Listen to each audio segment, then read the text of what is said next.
Assista agora mais uma entrevista do site Espiritismo BH. A cura do paralítico de Cafarnaum é o tema do programa de hoje no Espiritismo BH e nós convidamos novamente a nossa querida companheira Rose Leite. Tudo bem, Rose? Tudo ótimo, Marcelo. Agradeço a oportunidade de estar aqui mais uma vez. Rose, onde podemos encontrar este episódio no Novo Testamento? Marcelo, nós temos o relato pelos 3 evangelistas, Mateus, Marcos e Lucas. Há uma diferença que Marcos e Lucas traz alguns detalhes que são importantes. Que nós peguemos essas passagens, esses relatos para complementar as informações, para que quando nós sentamos para estudar a passagem, a gente tenha uma visão um pouco mais ampla, uma riqueza de detalhes, para extrair os ensinamentos de uma forma mais profunda. Então eu gostaria que você lesse o trecho e você escolhe aí qual que é o melhor evangelista, né, para dar essa visão mais completa. Ótimo. Nós vamos pegar pela narrativa de Mateus, que está no capítulo 9, versículos de 1 a 8. Mas existe também pela narrativa de Marcos, no seu capítulo 2, versículos de 3 a 12. E Lucas, capítulo 5, versículos de 18 a 36. Então, eu vou ler pela narrativa de Mateus e logo depois nós vamos pegar aquilo que Lucas e Marcos acrescentam para nós. E entrando no barco, passou para outra banda e chegou à sua cidade. E eis que lhe trouxeram um paralítico deitado numa cama. E Jesus, vendo a fé deles, disse ao paralítico: Filho, tem bom ânimo, perdoados te são os teus pecados. E eis que alguns dos escribas diziam entre si: ele blasfema. Mas Jesus, conhecendo os seus pensamentos, disse: por que pensais mal em vossos corações? Pois, qual é mais fácil, dizer perdoados te são os teus pecados, ou dizer levanta-te e anda? Ora, para que saibais que o Filho do Homem tem na terra autoridades para perdoar pecados, disse então ao paralítico: levanta-te, toma a tua cama e vai para a tua casa. E levantando-se, foi para sua casa, e a multidão, vendo isso, maravilhou-se e glorificou a Deus, que dera tal poder aos homens. O detalhe que existe na narrativa de Marcos e na narrativa de Lucas, uma informação muito importante que vem acrescentar muito para nós. O Lucas, no versículo 19, ele nos diz assim: e não achando por onde o pudessem levar, por causa da multidão, subiram ao telhado e por entre as telhas o baixaram com a cama até o meio, diante de Jesus. Rose, você tem algum comentário sobre esta cidade mencionada, Cafarnaum?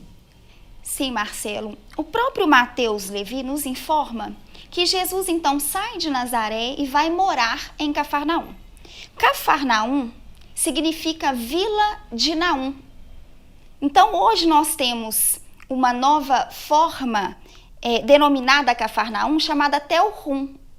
Era uma das cidades mais importantes da Galileia, no qual Jesus inicia a sua missão, a realização, chamando os seus discípulos, buscando agregar aquele grupo que faria parte do colégio apostólico. Então, Cafarnaum ficava à beira-mar. Possivelmente, Cafarnaum havia ali um posto militar, visto que tinha aquele centurião que era o chefe dos 100 soldados. E nós temos uma outra informação também importante, que é a respeito da coletoria de impostos. Então, lá havia uma sede da coletoria de impostos. Bom, agora vamos falar do problema do paciente, né? Da pessoa que Jesus iria atender. Há uma simbologia espiritual correspondente à paralisia física? Sim, Marcelo. Antes de nós adentrarmos no aspecto espiritual da própria paralisia, é bom nós observarmos o sentido que propõe os espíritos superiores, trazendo uma reflexão em torno da dor. Então nós precisamos lembrar que a dor, de uma forma geral, ele é um recurso pedagógico secundário. Então isso é importante para nós não limitarmos a visão dizendo que a dor e o sofrimento é o único caminho de progresso. Isso é um equívoco. Quando nós pegamos algumas lições de O Livro dos Espíritos para começar a entender o processo, vamos citar uma lição de número 614 de O Livro dos Espíritos. O senhor Allan Kardec pergunta aos imortais o que é a lei natural? E eles responderam: a lei natural é a lei divina, a única e necessária para a felicidade do homem. Lhe indica o que deve e o que não deve fazer, e o homem só é infeliz quando dela se afasta. Olha que interessante, o homem só é infeliz, prefixo in, né, negação, negar a felicidade, só é infeliz quando dessa lei, que é a lei divina, a lei de amor, quando o indivíduo se afasta da lei. E numa outra questão também que vem a complementar, questão de número 738, o codificador questiona se Deus não poderia fazer progredir a humanidade utilizando outros recursos que não fossem os flagelos destruidores. E os espíritos respondem dizendo que Deus nos oferece mecanismos, a começar dando-nos a inteligência para discernir entre o bem e o mal, a liberdade de escolha. E a partir do momento que o indivíduo infringe a lei e ele cria uma intervenção, ele se afasta da divindade, é necessário então, pela linguagem dos espíritos, que o indivíduo seja castigado no seu orgulho, para que ele possa ter então, se utilizar desses mecanismos como formas secundárias de aprendizado.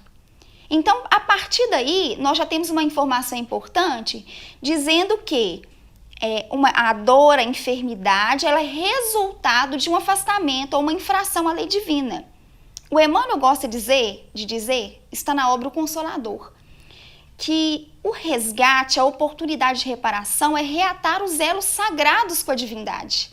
Já nos traz uma visão mais ampla do que seja a expiação, do que seja a reparação. Reatar os elos sagrados com a divindade.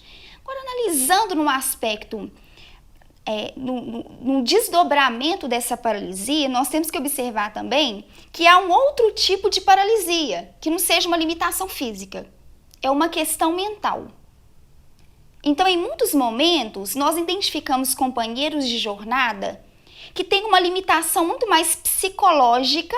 São processos de preguiça, de acomodação, de resistência à mudança, que pode caracterizar também uma forma de paralisia, mas não é algo físico, é algo psicológico, é uma limitação psicológica.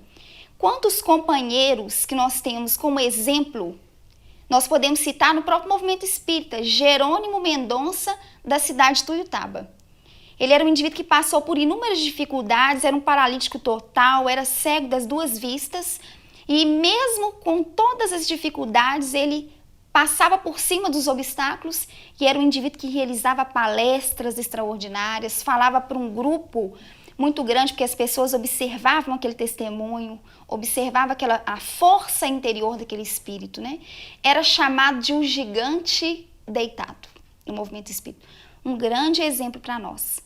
E dentro da nossa época, nós temos inúmeros casos. Tem aquele jovem, que ele é um companheiro, um atleta, que é o Fernando Fernandes, que ele é um atleta e pratica canoagem. Ele também é um grande exemplo de um indivíduo que não se limita por uma dificuldade física, que no caso também é a paralisia. Então, em muitos momentos, o indivíduo, ele incorpora a enfermidade e aquilo dificulta todo o processo de aprendizado, de uma dinâmica da vida. E nós iremos observar no texto que havia outros companheiros que apresentavam esse tipo de paralisia psíquica, que era uma resistência muito grande à mudança. Que dizer da forma como o enfermo foi trazido à presença de Jesus, Rose? Marcelo, essa parte da passagem é muito importante para todos nós, porque aquele paralítico, ele se utiliza da assistência, do carinho, do amparo de alguns companheiros, e Marcos e Lucas vai nos dizer que eram 4 homens que auxiliaram, que ampararam aquele paralítico, utilizando um outro recurso. Aí entra a criatividade para transpor os obstáculos, porque a multidão estava impedindo com que aquele paralítico chegasse até Jesus. E quando nós observamos a expressão do evangelho multidão, às vezes a multidão é o obstáculo, e às vezes existe uma multidão de obstáculos que o indivíduo precisa vencer para que ele tenha êxito, para que ele consiga atingir a meta que ele deseja, que ele espera. Então a vontade é algo que determina. A pessoa tem que ter muita vontade. Então ele se utiliza de uma forma humilde, da assistência daqueles companheiros que, com todo cuidado e carinho, porque para se transportar um paralítico numa maca, utilizando o recurso, passando pelo telhado, era necessário um cuidado, era necessário atenção. Então, na assistência, no auxílio, nos processos de amparo aos semelhantes, é importante. Então, você vai transportar uma pessoa que tem uma limitação, uma paralisia.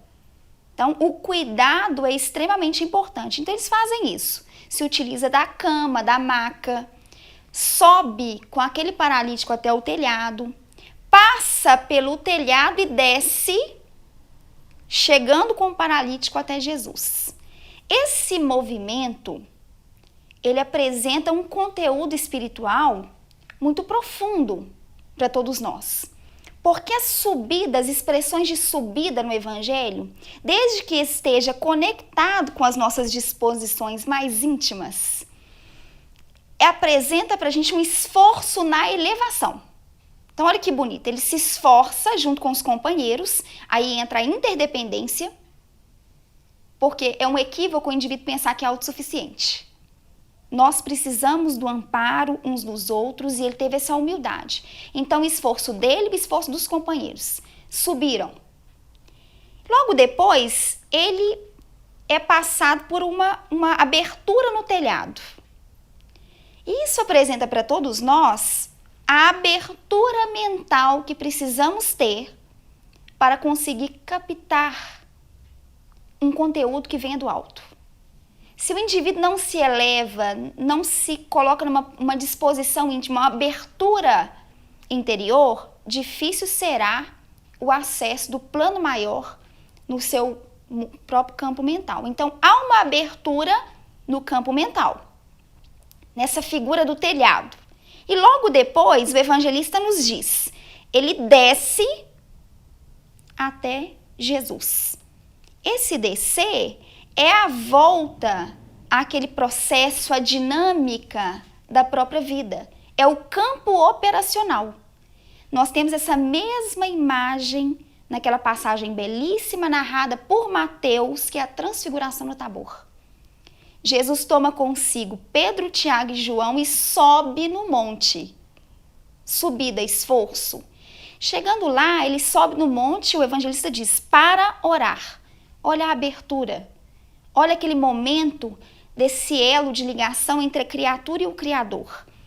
Naquele momento acontecem alguns fenômenos, Jesus se transfigura, o seu rosto resplandece como o sol, as suas vestes se tornam brancas como a luz, e o discípulo, impressionado com aquela cena belíssima, vira então para Jesus e diz, Senhor, permita que construamos aqui 3 tabernáculos e fiquemos em contemplação divina. E ele ainda falando, vem uma nuvem luminosa, e então eles ouvem uma voz. Este é o meu filho amado em quem me comprazo. A ele ouvi. E logo depois Jesus diz, levantemos. E ele encaminha aqueles discípulos para que descessem do monte. E quando Jesus desce para essa dinâmica, para esse campo operacional, vem aquele pai desesperado, intercedendo pelo filho, que era lunático, caía ora no fogo, ora na água. Ou seja, é necessário um equilíbrio. Nem uma vida contemplativa sem uma dinâmica, sem a operação do mundo que é necessário para todos nós, e nem só esse momento de dinâmica sem essa contemplação, sem o processo meditativo, sem a prece. Rose, pecado é um termo pouco aplicado ao Espiritismo. E como então entendermos a frase de Jesus, teus pecados foram perdoados? E ainda, por que Jesus concedeu a esse paralítico essa graça? Realmente, Marcelo, o termo pecado não é utilizado pelos espíritos superiores. Nós identificamos que eles procuram vestir a ideia com uma outra linguagem.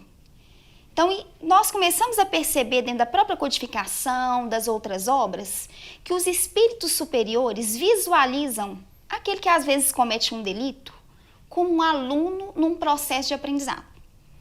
O Emmanuel deixa isso bem claro para todos nós, quando em uma resposta do livro Consolador, 135, ele vai dizer que para Deus o mal é um zero à esquerda, que ele visualiza nos seus filhos transviados como incursos em vastas experiências. E essas experiências é que vão ficar como uma base daquele espírito. Então, quando nós dizemos a questão do pecado, do perdão do pecado, a própria oportunidade de corrigenda do erro, do equívoco, do engano, é uma forma, é uma expressão do perdão. É a divindade nos dando a oportunidade de reparar, de corrigir, de aprender. Agora, é importante nós visualizarmos que Jesus fala para o paralítico de Cafarnaum, que vivenciou as experiências, mas ele não fala para a mulher adúltera.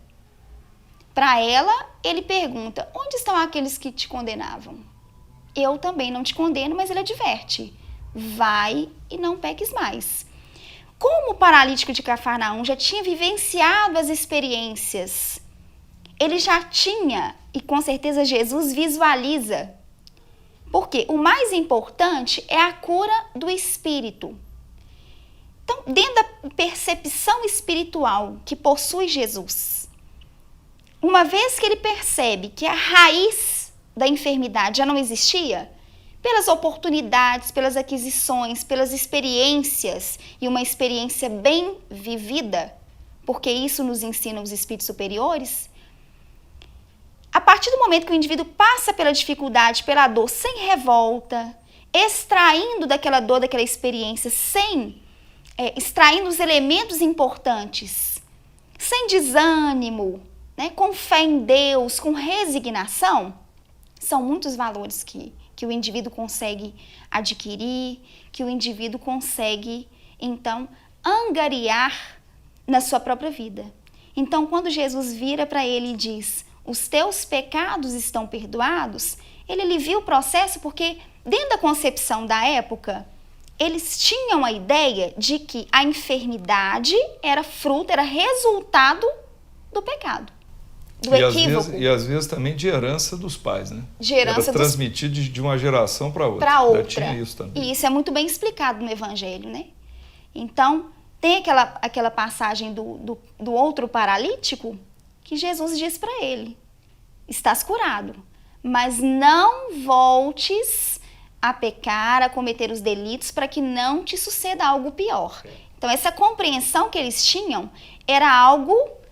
Agora, vamos pensar, o que eles faziam dessas informações? Em muitos momentos, nós identificamos que as pessoas têm dificuldade em lidar com essas informações. Então, pega a lei de causa e efeito e, às vezes, coloca de uma forma tão agressiva e dolorosa para quem está vivendo a experiência. Vamos pensar nas humilhações, no sofrimento, na limitação que aquele paralítico passava e até direcionando a sua vida para um processo de mendicância, porque não havia mais nada que eles podiam fazer na época. Hoje em dia, o indivíduo que tem uma limitação, ele é agregado no trabalho, ele pode desenvolver funções, isso até é muito bem estimulado. mas na época, dentro daquela compreensão, realmente os companheiros, eles não tinham muita habilidade em lidar com essas informações e com certeza eles sofriam, porque... Não, desculpa te interromper. Então você mencionou a lei de causa e efeito. Então, na verdade, é justamente por causa desta lei que Jesus se pronunciou dessa forma, que até aquele ponto ele estaria quites com a lei, no sentido de que a origem da doença, né, o que provocou a doença, havia sido quitado. Exatamente. Seria isso? Exatamente.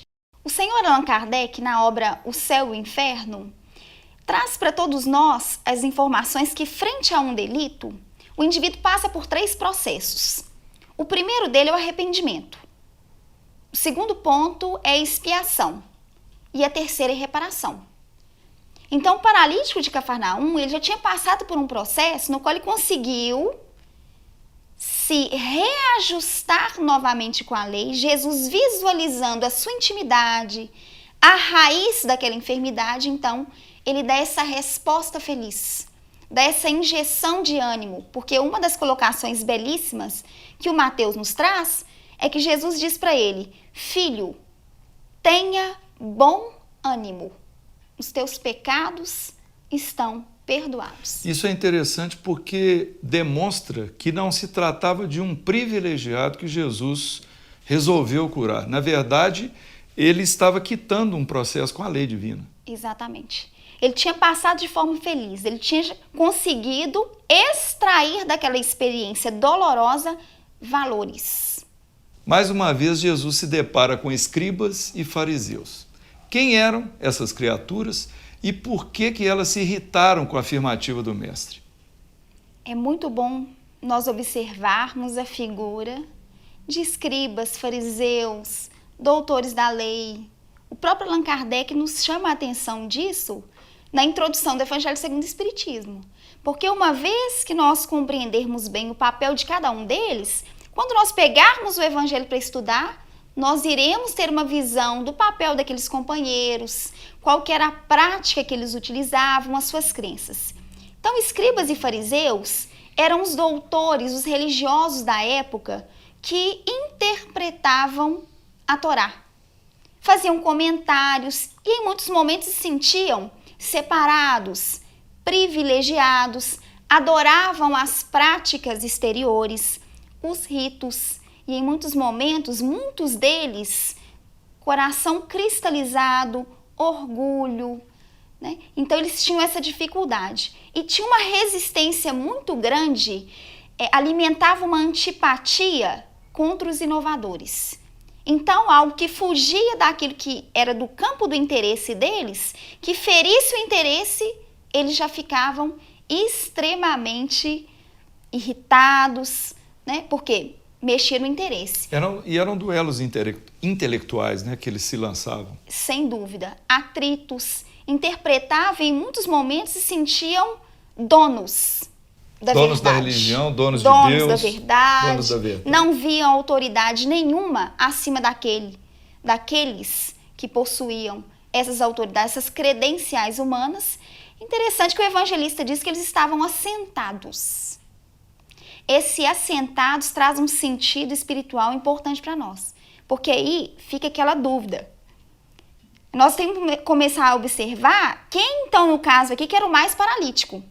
Se eram eles que criavam resistência à inovação, eram odres velhos que não aceitavam o vinho novo, o conteúdo novo, espiritual, de renovação, ou se era aquele paralítico que faz um movimento conseguindo alcançar patamares mais nobres, dentro de um processo de consciência, né, de uma vivência melhor do qual ele levava anteriormente. Então, nós observamos aí essa postura, essa irritação da parte deles por orgulho ferido. Alguém que não era de sua religião, de sua seita, da sua igreja, vamos dizer assim, realizando curas, né? Processos que estavam atraindo a atenção da população. E que poder, na visão deles, tinha Jesus para perdoar pecados.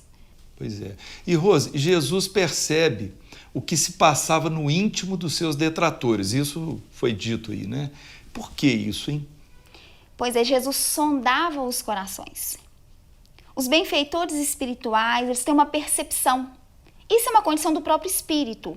Uma vez que o espírito ele consegue adquirir, aprender determinados pontos importantes, como fazer uma leitura das ideias, observar características das pessoas, porque o Senhor Allan Kardec nos explica isso no Livro dos Espíritos, pela informação dos próprios espíritos superiores, né? Questão 457, dizendo que os espíritos conseguem ler os nossos pensamentos, as nossas ideias. Inclusive aquelas ideias que nós queremos até, em muitos momentos, ocultar de nós mesmos. Jesus, ele vai na raiz, consegue visualizar a postura deles, né? Porque o evangelista diz que eles ficaram dizendo entre si, ele blasfema, é a característica do hipócrita.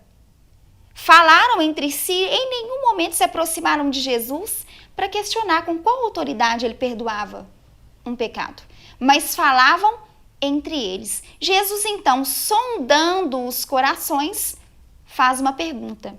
E toda pergunta merece uma reflexão, merece uma resposta.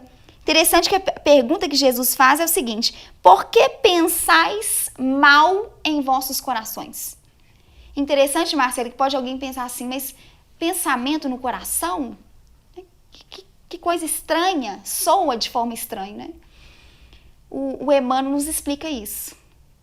Primeiro que para a concepção do povo hebreu da época, o coração era sede da sabedoria e da bondade, da inteligência, da razão e do sentimento.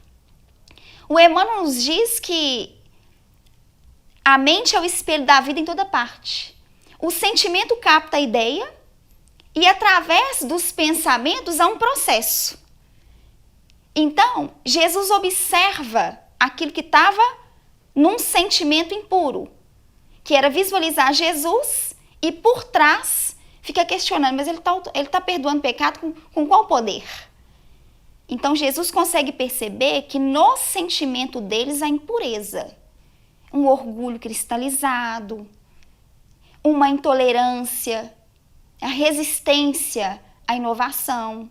Então eles não conseguiam abrir o leque, perceber a grandiosidade de Jesus. Rose, então vem levanta-te e anda, um comando que exige autoridade moral e poder sobre a matéria. Isso foi um milagre? Pois é, Marcelo. Aí nós entramos na essência da passagem, que apresenta o processo, a exteriorização desse sentimento de misericórdia de Jesus para com aquele que era o personagem principal, o ponto principal, a essência da passagem. No versículo 6 de Mateus, ele descreve de uma forma muito bonita. Ele diz assim, que Jesus vira, para os escribas, para os fariseus e diz: ora, para que saibais que o Filho do Homem tem na terra autoridade para perdoar pecados, entre parênteses, disse então ao paralítico: levanta-te, toma a tua cama e vai para a tua casa. Isso é interessante, essa colocação. Para que saibais que o Filho do Homem tem na terra autoridade. Por que na terra? Porque nos céus, no plural, ele é o Rei dos Reis, ele é o Senhor dos Senhores, ele é um espírito crístico. E na erraticidade, isso é lei. Há uma força irresistível, uma autoridade, uma hierarquia irresistível, mas que não é embasada em credenciais humanas. São valores do espírito, aquisições do próprio espírito. É a pureza de sentimento, é a bondade e todas as demais virtudes, principalmente a humildade, a assistência aos semelhantes. Então nós visualizamos nessa colocação de Jesus, tem na terra autoridade, e não é uma autoridade de mando, é uma autoridade de amor, é uma autoridade de servir, que é diferente de autoritarismo. Possivelmente eles tinham uma compreensão do autoritarismo, que é diferente. A autoridade, ela vem exatamente no processo de liderança para auxiliar e para promover o semelhante. Então é a tarefa do forte que sustenta o fraco e não que o esmaga com seu orgulho. Então ele se volta para o necessitado ele responde para os escribas e fariseus, mas no momento em que ele vai dizer, operar essa cura, ele se volta para o necessitado e diz: levanta-te, toma a tua cama e vai para a tua casa. Esse levantar é bonito, porque ele vai levantar, mas ele vai levantar renovado pelas experiências vividas por ele. Esse toma o seu leito toma com humildade essas experiências vividas, sofridas, toda a sua conquista espiritual e passe a viver com base nessas experiências. Porque a partir daí é que o indivíduo realmente toma posse de determinados valores e volta para a sua casa, ou seja, vai viver a sua vida dentro de uma dinâmica. O apóstolo Paulo nos diz que a caridade parte do lar. Então nós aprendemos infinitamente no lar. E eu gostaria de complementar que a questão do milagre, a própria doutrina dos Espíritos nos ensina que o milagre como derrogação da lei não existe. No aspecto de algo admirável, possivelmente nós podemos observar que era um fato admirável, extraordinário, mas que, da mesma forma que Jesus realizou aquele ato, que é a expressão de misericórdia divina em benefício daquele paralítico, isso é um potencial que todo ser humano tem. Então nós identificamos naquela injeção de ânimo que Jesus dá para os discípulos: vós sois o sal da terra e a luz do mundo. Brilha a vossa luz diante dos homens, para que vejam as boas obras e glorifiquem ao vosso Pai que está nos céus. Podereis fazer tudo o que eu faço e muito mais se quiserdes. Então isso é da lei. Essa manipulação fluídica, no qual Jesus opera em benefício daquele homem, do paralítico de Cafarnaum. Parece-nos que a cura, então, ela não serviu apenas para o paralítico, mas foi um ensino de um âmbito muito maior. Exatamente, Marcelo. Nós iremos observar que a multidão que se encontrava ali, com certeza, aprendeu muito com aquela situação. Nós podemos observar também que aquele grupo, aqueles 4 homens que auxiliaram, porque a união que fez a força, a fé, porque Jesus visualiza a fé deles. E Jesus, vendo a fé deles, era um grupo que vibrava a favor. De um lado nós temos uns que vibravam a favor, que era aquele grupo que auxiliava, do outro lado os fariseus e escribas. Mas os fariseus e escribas também tiveram a oportunidade de receber um conteúdo e um ensino. E também todos nós que temos acesso ao Evangelho e podemos refletir, aprender a extrair o conteúdo à luz da doutrina espírita. A cura em si, ela aconteceu, mas o ensinamento ecoa pelos séculos. Então hoje nós estamos refletindo em torno de um ensino, extraindo elementos morais. Então muitas são as circunstâncias, muitos foram aqueles que aprenderam, que retiraram lições dentro dessa passagem do paralítico de Cafarnaum. Rose, para a gente arrematar então, que lições nós podemos aprender para as nossas vidas com essa cura de Jesus?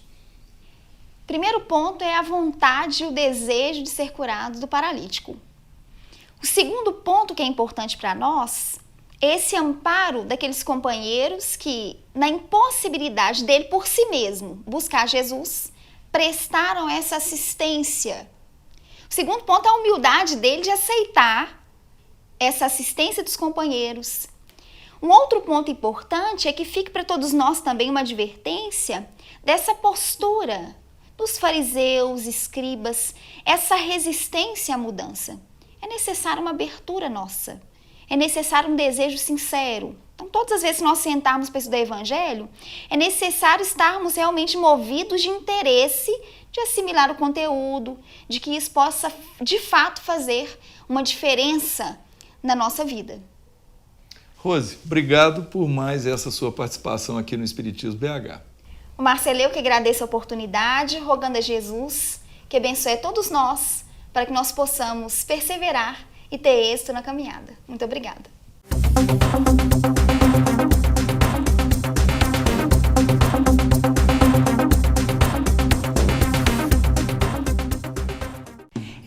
Esperamos que você tenha gostado dessa entrevista. Deixe a sua opinião em nosso site.